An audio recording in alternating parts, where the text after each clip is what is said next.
날 이정미 헌법재판관께서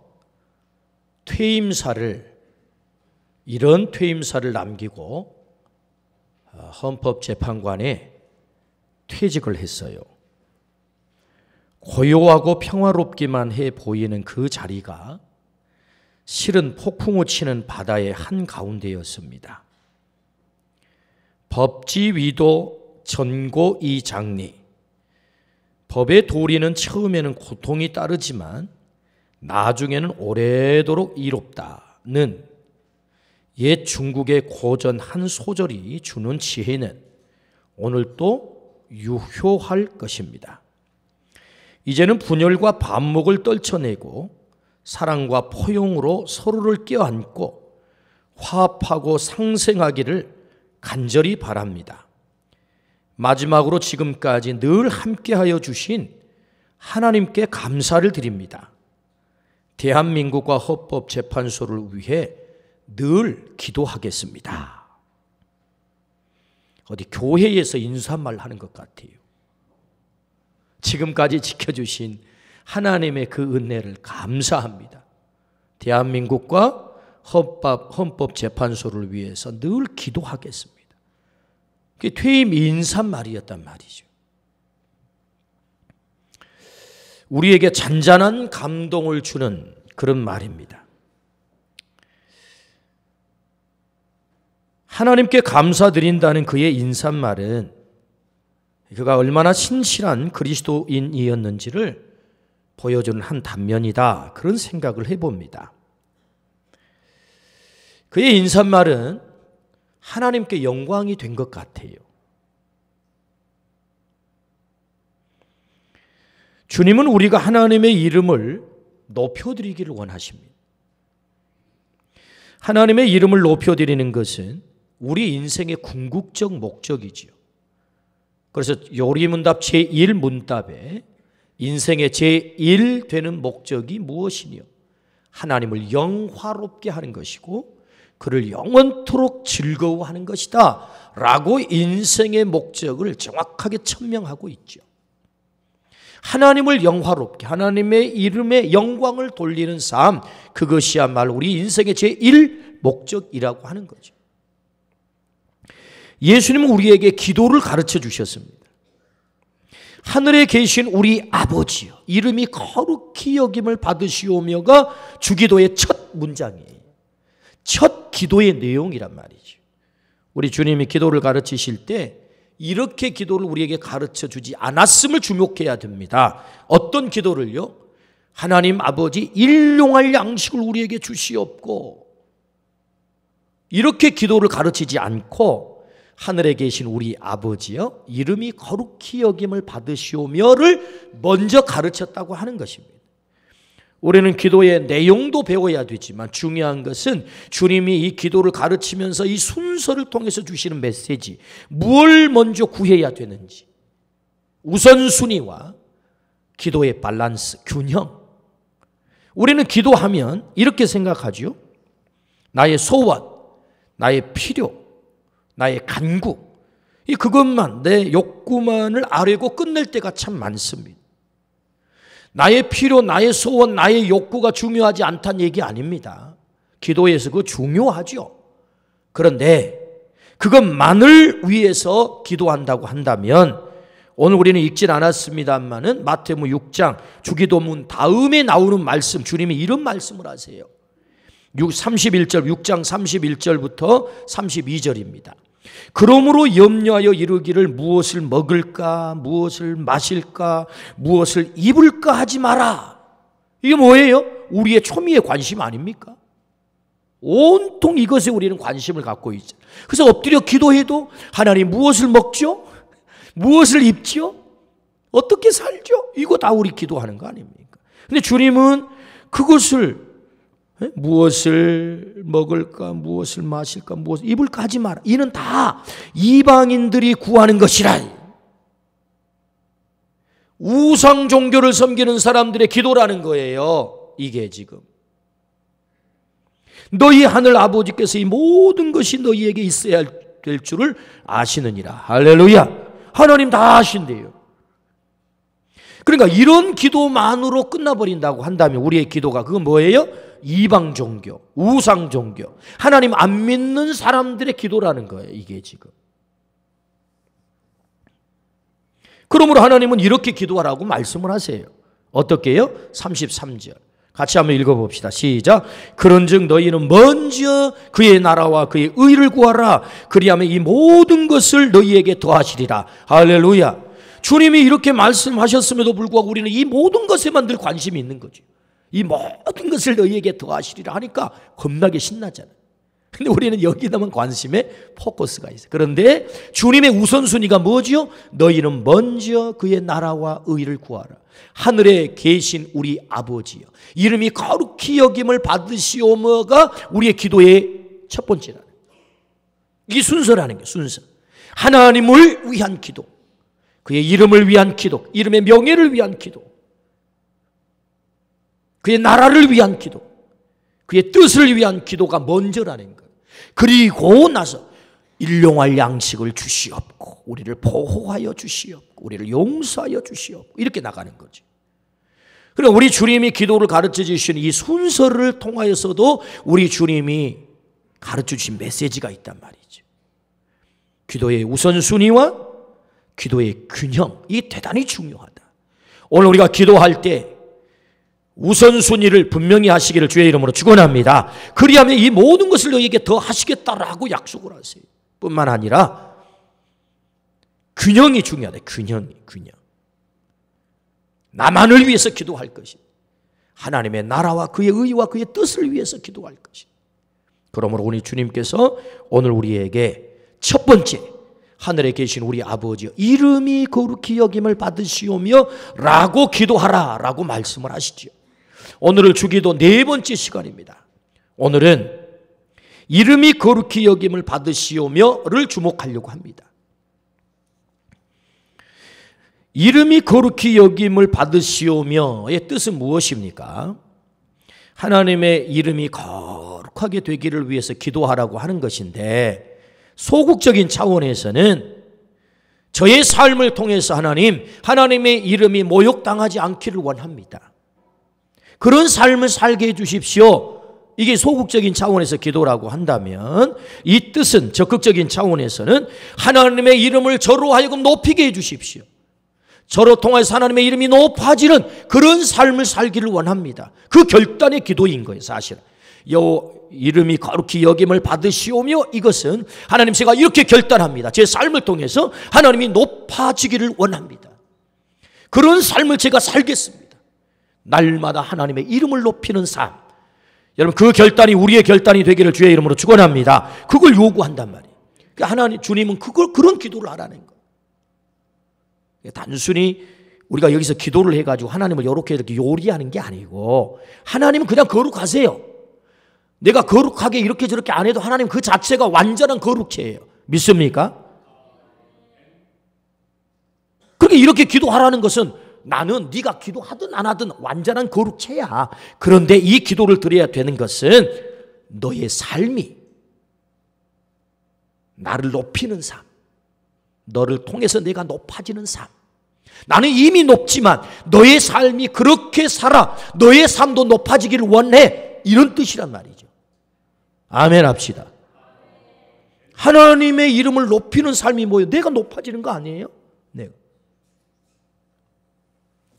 그러므로 어떻게 우리는 하나님의 이름을 높일 수 있을까요? 그분의 이름을 어떻게 영광 돌릴 수 있을까요? 그분을 잘 알 때 우리는 그분의 이름을 높여드릴 수 있고 그분께 영광을 돌려드릴 수 있는데, 그분을 우리가 어디서 어떻게 하면 잘 알 수 있겠습니까? 하나님이 우리에게 당신을 가장 잘 정확하게 계시하시는 부분이 있는데, 그 부분이 당신의 이름을 통해서 우리에게 계시하세요. 이름이 거룩히 여김을 받으시오며, 이름이 나오잖아요. 이름. 그래서 하나님은 자신의 이름을 통해서 자신을 정확하게 계시하세요. 앤 스핑글러라고 하는 분이 책을 썼는데, 축복의 이름이라고 하는 책을 썼습니다. 그는 하나님의 이름을 26개를 소개해요. 이 책에서 물론 하나님의 이름은 더 다양하게 등장을 합니다. 26개를 소개를 하는데 그는 서문에서 이렇게 적습니다. 하나님은 당신의 이름을 계시하심으로써 우리가 하나님을 잘 알 수 있도록 하셨다. 하나님께서 보다 가까이 다가와 교제할 수 있게 하셨다. 그러나 위험성도 가르쳐 주셨다. 하나님은 백성들이 그분의 이름을 힘입어 기도할 수 있도록 하셨다 뿐만 아니라 하나님의 성품과는 반대되는 모습으로 살면 그 이름을 욕되게 하고 그 이름을 욕되게 할 뿐만 아니라 그 자신이 불행하게 됨을 가르쳐 주셨다. 그 이름을 가르쳐 주시면서 그 이름대로 하나님의 그 성품대로 나와서 그분의 이름을 높여야 우리에게 복이 되고, 그렇지 않은 경우는 오히려 그것이 내게 불행이 될 수 있다는 거죠. 이름은 너무나도 중요합니다. 이름은 그 존재를 대표하죠. 하나님은 어떤 분으로 그러면 이 이름에서 계시가 될까요? 그 첫 번째 하나님의 이름이 성경에 어떻게 소개됩니까? 여호와로 소개됩니다. 이름이 거룩히 여김을 받으시오며 했을 때 그 이름은 여호와예요. 구약에서 무려 6,800회 등장을 합니다. 대표적인 하나님의 이름이죠. 출애굽기 3장 14절 말씀에 하나님이 모세에게 이르시되 나는 스스로 있는 자니라. 또 이르시되 너는 이스라엘 자손에게 이같이 이르기를 스스로 있는 자가 나를 너희에게 보내셨다 하라. 오늘 여호와 하나님이 어떤 분이냐? 스스로 존재하신 하나님, 그렇게 소개가 된단 말이죠. 우리는 모두가 의존적 존재입니다. 여기 존재하는 우리 어떤 사람도 스스로 내가 존재해 이런 사람은 아무도 없지요. 사실은 우리가 부모님에 의해서 이 땅에 존재하는 것처럼 우리 부모님은 또 어떻게 존재하게 됐을까요? 올라가 봤더니 하나님이 원인자인 거죠. 우리를 존재케 하는 원인자, 원인이네, 원인. 이 땅의 모든 피조물들이 그분에 의해서 생겨나고 그분에 의해서 존재하는 거죠. 그러나 하나님은 다르죠. 우리는 누군가로부터 의해서 존재한다면 하나님은 스스로 있는 자, I am that I am. 나는 스스로 존재한다. 자존자다, 자존. 그분이 여호와 하나님이다. 모든 것의 존재의 원인이다 라고 말씀을 하십니다. 모든 것의 존재의 원인이라는 말은 모든 것의 주인이다, 그런 말이죠. 내 생명의 주인도 그분이다. 그러므로 여러분, 그분의 이름이 높아지려면 어떻게 해야 되겠습니까? 하나님, 제가 이 땅에 존재하는 것은 바로 당신 때문입니다. 당신이 내 삶의 주인이십니다. 그래서 그분을 주인으로 고백하고 나올 때 그분의 이름이 높아진다는 거죠. 하나님을 주인으로 고백하기를 주의 이름으로 축원합니다. 그분은 스스로 존재하셔서 우리를 존재케 하신 원인이기 때문에 내가 이 땅에 존재하면서도 내 생명의 주인은 납니다. 하나님을 모욕하는 거라는 거죠. 하나님의 영광을 내가 가로채는 거라는 거죠. 여러분, 하나님의 이름의 영광을 가로채게 됐을 때 성경에서는 엄청난 사건들이 벌어집니다.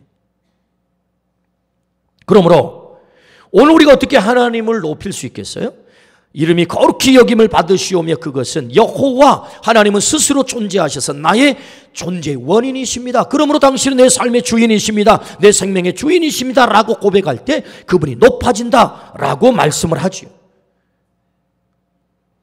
하나님을 주인으로 고백하고 나아가기를 주의 이름으로 축원합니다.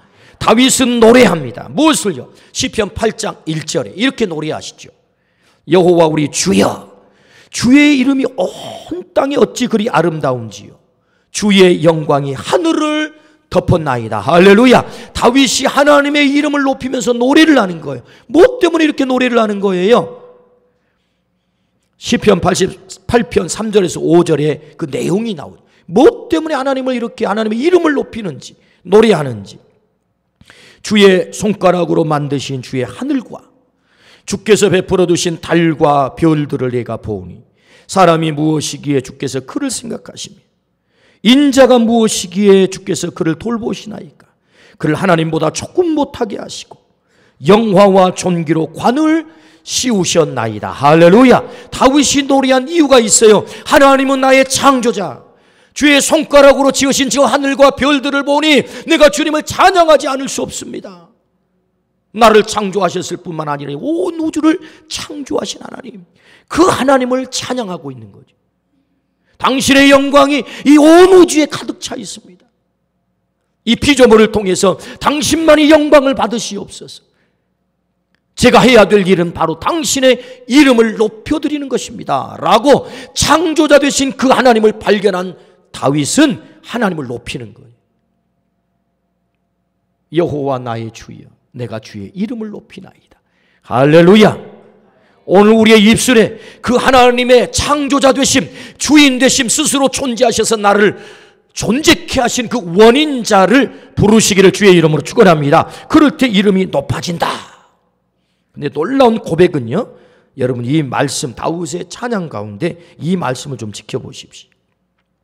사람이 무엇이기에 주께서 그를 생각하시며 인자가 무엇이기에 주께서 그를 돌보시나요? 여기 사람, 인자는 같은 말입니다. 시를 쓴 사람들은 같은 단어가 반복되는 것을 별로 좋아하지 않죠. 그래서 사람이라고 표현하고 인자라고 표현하면서 그 사람을 하나님이 어떻게 했느냐? 보십시오. 5절. 그를 하나님보다 조금 못하게 하시고 영화와 존귀로 관을 씌우셨나이다. 하나님, 저는 감히 하나님 앞에 서기 부끄러운 존재인데 저를 하나님보다 조금 못하게 창조하셔서 나에게 영화의 관을 씌우셨군요. 이 지상 모든 피조물 가운데 최상의 존재로 나를 지으셨군요. 그 영화의 관을 내게 씌우셨군요. 그러므로 여호와라고 이름을 부르는 자들이 가져야 될 우리 안의 중심 마음이 뭐냐? 하나님, 저는 가장 존귀한 자입니다. 나는 최상의 자입니다. 하나님이 나를 영화의 면류관을 씌워주셨습니다. 하나님보다 조금 못하게 하시는, 하나님과 교제할 수 있는 그 최상의 존재. 그러므로 하나님의 이름을 높이는 게 뭐예요? 나의 자존감을 깨닫는 거예요. 나를 가장 귀한 존재로, 최상의 존재로. 하나님과는 똑같은 존재는 아니지만 하나님보다 조금 못한 하나님의 영화의 면류관을 씌우셔서 가장 존귀한 자로 나를 창조하셨다. 할렐루야. 이 세상의 사람들이 나를 평가하는 평가가 나의 평가가 아니라 하나님이 평가하는 나의 평가, 그게 어떤 존재인가요? 영화의 관을 씌우셨다. 아멘 하십시다. 가장 존귀한 자다. 어떤 사람이 불행한 사람입니까? 자신의 자존감을 낮추는 사람. 나는 쓸모없는 인간, 나는 쓸데없는 사람, 나는 필요하지 않아, 사람들이 나를 환영하지 않아 라고 자기의 자존감을 짓밟는, 스스로 자기의 자존감을 짓밟는 사람, 불행한 사람이죠. 하나님이 나를 창조하셔서 하나님이 나를 어떻게 평가하십니까? 내가 너에게 영화의 면류관을 씌웠어. 할렐루야. 너는 가장 존귀한 자야, 최상의 자야. 그러므로 하나님의 이름을 어떻게 높일 수 있어요? 그렇습니다. 하나님, 내가 하나님 앞에 가장 귀한 자입니다. 존귀한 자입니다. 그렇게 하나님 앞에 나아갈 때 하나님의 이름을 높이는 거죠. 뿐만 아니라 나만이 존귀한 자인가요? 아니에요. 내 옆에 계시는 분, 내 옆에 있는 친구, 내 옆에 있는 가족, 그도 가장 존귀한 자라는 거죠.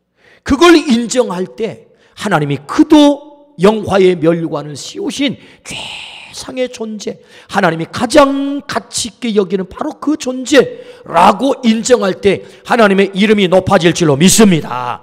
이게 하나님의 이름을 높이는 거라는 거예요. 여기서 인권이 시작되는 것입니다, 여러분. 인권.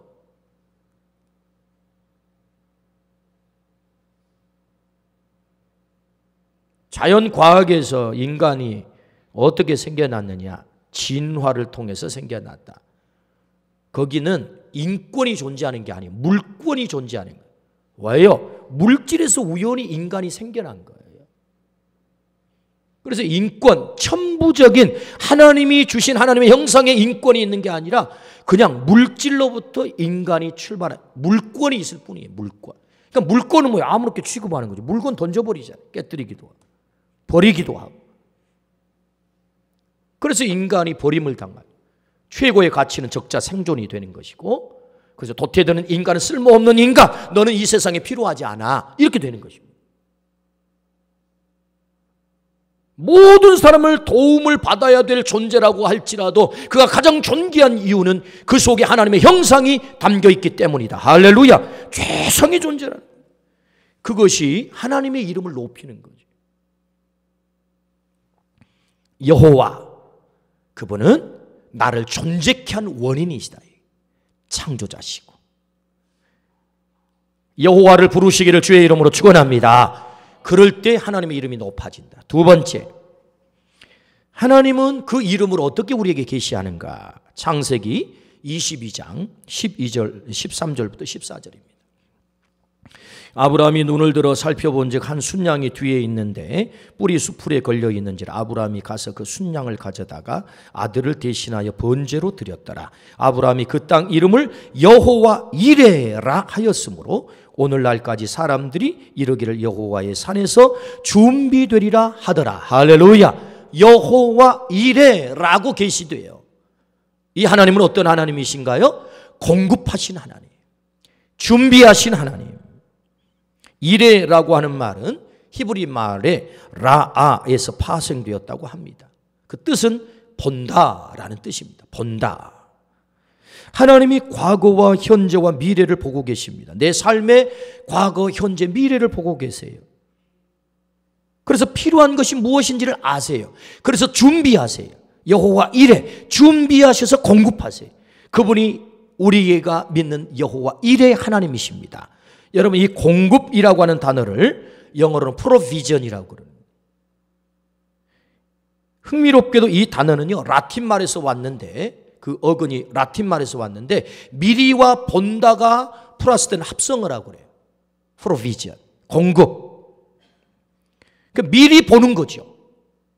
여호와 이레가 뭐예요? 미리 보는 거예요. 미리. 누가? 하나님. 나의 필요를 다 미리 보시는 거예요. 그래서 준비하시고 공급하시는 거죠. 그래서 두 번째 하나님이 당신의 이름을 통해서 우리에게 계시하신 하나님이 어떤 분이에요? 여호와 이레다. 하나님은 오늘 또 준비하신 하나님인 줄로 믿습니다. 나의 필요가 무엇인지를 아시고 가장 적당한 때, 가장 최선의 때에 우리에게 공급하신 하나님. 뒤돌아보면 그 여호와 이레의 하나님께서 우리의 삶에 필요한 것들을 그때그때마다 채우셨어요. 이루어 주셨어요. 그 하나님의 이름을 고백할 때 하나님이 내 삶에 필요한 것을 채우셨습니다. 앞으로도 채워주실 것을 믿습니다 라고 고백하고 나아갈 때 하나님의 이름이 높아지는 줄로 믿습니다. 그러므로 빌립보서 4장 6절부터 7절 이렇게 말씀하시죠. 아무것도 염려하지 말고 다만 모든 일에 기도와 간구로 너희 구할 것을 감사함으로 아뢰라. 왜 감사함으로 아뢰야 되는 것입니까? 하나님은 미리 보시고 아셔서 나의 필요를 채워주신 그분이시기 때문에, 여호와 이레가 되시기 때문에, 그리하면 모든 지각에 뛰어난 하나님의 평강이 그리스도 예수 안에서 너희 마음과 생각을 지키시리라. 할렐루야. 염려를 내려놓으라고 말씀하세요. 그러므로 여러분, 우리가 여전히 하나님을 믿음에도 불구하고 염려하고 걱정하고 근심하고 무엇을 먹을까, 무엇을 마실까, 무엇을 입을까에만 골몰하고 있다면 그것은 하나님의 이름을 욕되게 하는 거예요. 너 정말 나 믿는 거야? 내가 너의 공급자인 것을 믿는 거야? 내가 너의 인생을 책임지는 것을 믿는 거야? 여호와 이레의 하나님으로 오늘 우리들에게 믿어지기를 원하시는 하나님, 나는 너의 공급자. 아멘 하십시다. 그 여호와 이레로 계시하고 계신다는 거예요. 나는 너의 필요를 따라 공급하는 자야. 오늘 마태복음 6장 우리가 읽진 않았습니다만은 26절부터 33절에 우리 주님이 이런 말씀을 하세요. 공중에 나는 새를 보라. 그들은 농사 짓지도 않는다. 창고를 짓지도 않는다. 들의 백합화를 봐라. 그들이 길쌈하지도 않는다. 그런데 그들이 농사 짓지 않고 창고를 짓지 않았는데도 하나님께서, 하늘아버지께서 그들을 먹이셨다는 거예요. 그들이 길쌈아지 옷감을 만들지 않았음에도 불구하고 저 솔로몬이 입은 옷보다도 더 화려하게 그들에게 옷을 입히셨다. 할렐루야. 하물며 너희 일까 보냐 라고 주님이 말씀하세요.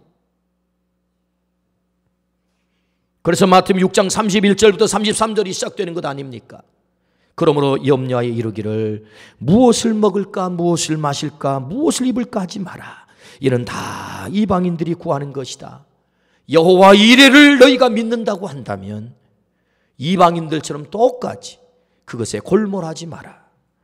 너희 하늘 아버지께서 이 모든 것이 너희에게 있어야 할 줄을 아시느니라. 그런즉 너희는 먼저 그의 나라와 그의 의를 구하라. 그리하면 이 모든 것을 너희에게 더하시리라. 할렐루야. 하나님이 공급자 되심을 믿고 나아가 하나님의 나라를 구할 때 하나님의 이름이 높아진다라고 말씀하는 거죠. 이 말을 다시 뒤집어 보면 여전히 먹고 마시는 것에 골몰해서 하나님을 잊어버린다는 것은 하나님의 이름을 욕되게 하는 거라는 거죠. 하나님의 영광을 가리는 거라는 거죠. 그러므로 공급자 되신 하나님, 여호와 이레 되신 하나님, 오늘 또 나의 하나님 되시는 줄로 믿습니다. 아브라함의 하나님만 아니라고요. 오늘 또 나의 삶을 개입하시고 미리 보시고 이레 미리 보시고 필요한 것을 채우신 여호와 이레의 하나님, 그 하나님을 신뢰하고 나아가기를 주의 이름으로 축원합니다. 아멘. 세 번째, 하나님은 어떻게 우리에게 계시됩니까? 여호와 로페. 여호와 로페라고 하는 말은 여호와 라파라고 더 많이 알려져 있죠. 출애굽기 15장 26절입니다. 같이 한번 읽어보실까요? 화면을 통해서 시작. 이르시되 너희가 너희 하나님 나 여호와의 말을 들어 순종하고 내가 보기에 의를 행하며 내 계명을 내 귀를 기울이며 내 모든 규례를 지키면 내가 애굽 사람에게 내린 모든 질병 중 하나도 너희에게 내리지 아니하리니 나는 너희를 치료하는 여호와임이니라. 할렐루야. 하나님이 어떤 분이라고요? 치료하는 여호와다. 여호와 라파가 되시고 여호와 로페가 되신다. 우리는 모두가 치유가 필요한 사람들입니다. 육체의 질병, 정신적인 질병, 영적인 질병, 관계의 질병, 재정적인 질병 뿐만 아니라 이 땅이 병들었지요. 이 땅의 회복. 이스라엘 백성이 홍해를 건너 수르 광야에 들어갔습니다. 출애굽기 15장의 얘기죠. 3일 길을 갔는데도 물이 없습니다. 광야에서 물 없으면 죽죠. 백성들은 원망하기 시작합니다. 우리 이곳에서 다 죽게 생겼다. 마라라고 하는 동네에 도착을 했는데 그곳에 물이 있는 것입니다. 얼마나 기뻤겠어요. 사람들이 뛰어들어가 그 물을 다 벌컥벌컥 마시는데 다 토하기 시작하는 것입니다. 왜요? 물이 쓴 거예요. 죽음의 물인 거예요. 마실 수가 없어요. 또 백성들은 하나님을 원망하고 모세를 원망해요. 모세는 기도합니다. 문제가 생길 때 믿음 없는 사람은 원망부터 해요. 내 입에서 원망이 자주 등장한다. 그것은 내가 하나님을 제대로 믿지 못하고 있구나를 진단해야 돼요. 그러나 내가 원하지 않는 상황이 벌어졌다 할지라도 감사한다고 하는 것은 그만큼 내 안에 믿음이 크다는 거죠. 하나님이 다 뜻이 있을 거야. 이유가 있을 거야. 이 아픔이, 이 쓴 사건이 내 삶에 벌어졌다고 하는 것은 뭔가 이유가 있을 거야. 그때는 여러분 무릎 꿇어 기도하기를 축복합니다. 모세는 기도해요. 믿음 없는 백성들은 원망하지만 믿음의 사람 모세는 기도한다고. 기도했더니 하나님이 가르쳐 주세요. 무엇을요? 야, 저 나무 있지? 예, 나무 있어요. 그 나무를 갖다가 물에다 던져라. 이것이 출애굽기 15장의 얘기예요. 우리가 읽은 저 본문의 내용이란 말이에요. 놀랍게도 그 나뭇가지가 물에 던져지니까 그렇게 쓴 마라의 뜻은 쓰다는 것이거든요. 고통, 쓰다예요. 그 마라의 물이 단물로 바뀐 줄로 믿습니다. 한순간에 나무가 들어갔더니 단물로 바뀐 거예요. 그러면서 하신 말씀이 나는 치료하는 여호와다라는 말씀을 하세요. 그럼 이 놀라운 사건을 통해서 하나님이 뭘 가르쳐주고 있는 것입니까? 이스라엘 백성 광야 생활에서 너희가 꼭 배워야 될 것이 있어요. 그게 뭐예요? 우리 인생길, 광야길에 쓴 고통을 만난다는 거죠. 원치 않는 마라와 같은 인생 펼쳐진다는 것입니다. 여러분, 우리 인생에 마라와 같은 삶이 없는 사람 누가 있어요? 원든 원치 않든 돈 많으면 마라가 없습니까? 아닙니다. 돈 많은 최고 부자도 감옥에 가 있어요. 뭐 권력 가졌으면 말 없습니까? 권력 가져도 파면 당하잖아요. 집 밖으로도 나오지 못하고 그게 얼마나 이게 지금 감옥을 안 간 감옥살이를 하고 있잖아요. 우리 인생에는 누구에게나 마라가 있다고요. 그러면 이 마라의 문제를 누가 해결한다는 것입니까? 하나님 말씀하시죠. 여호와 로페, 내가 치료자야. 내가 너희의 그 마라를 해결해 주마. 할렐루야. 그 하나님을 찾으라는 거예요. 그 하나님을 부르라는 거예요. 그래서 모세가 그 여호와 로페 대신 하나님을 불렀을 때 하나님의 이름이 높아지는 것 아닙니까? 왜요? 마라가 단물이 되니까. 오늘 또 하나님이 나의 치유자시다. 여호와 라파가 되신다. 그 하나님을 믿고 나와 내 삶이 쓴 인생에서 단 인생으로 바뀌게 될 때 하나님의 이름이 높아질 줄로 믿습니다. 그렇게 하나님의 이름이 높아질 수 있다는 거죠.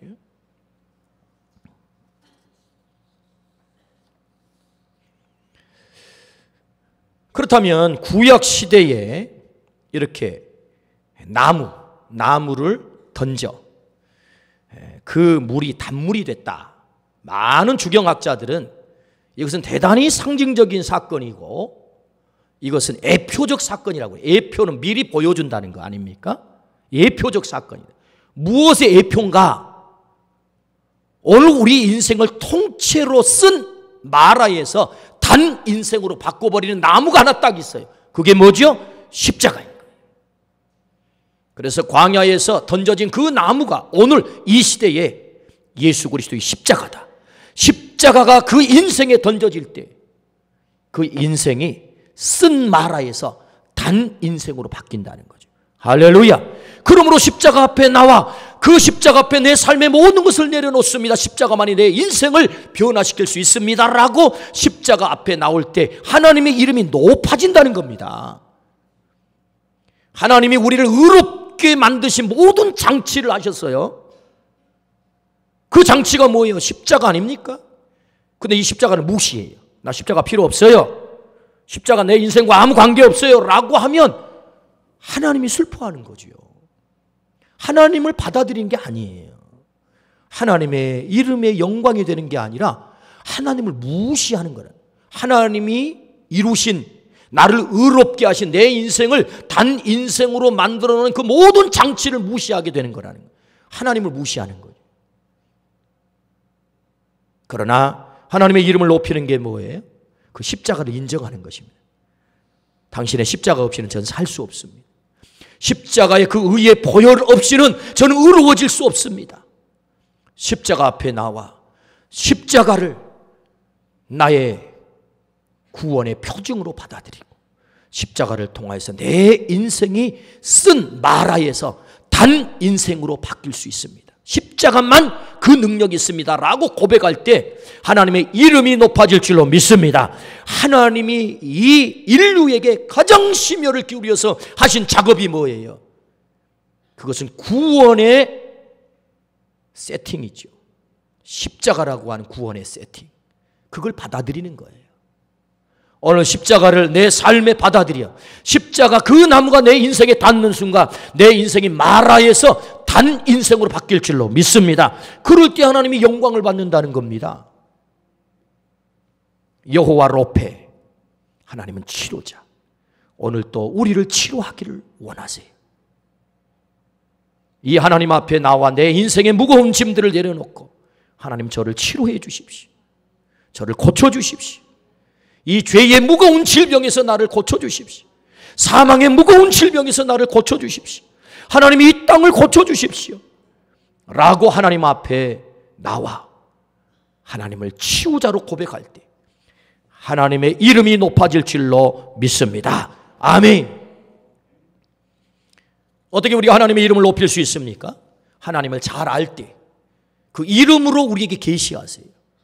하나님의 이름 여호와, 모든 것을 존재케 하시는 원인자, 나의 창조자, 나의 주인 여호와, 여호와라 부르라고 말씀하세요. 여호와 이레, 그분의 준비하심, 공급하심 뿐만 아니라 여호와 로페, 나를 치유하시고 나를 회복시키시고 내 인생을 통째로 바꾸실 그 주님을 고백할 때 하나님의 이름을 높이게 되는 거다. 이름이 거룩히 여김을 받으시오며 이 삶을 사시기를 주의 이름으로 축원합니다. 기도하십시다. 하나님 아버지,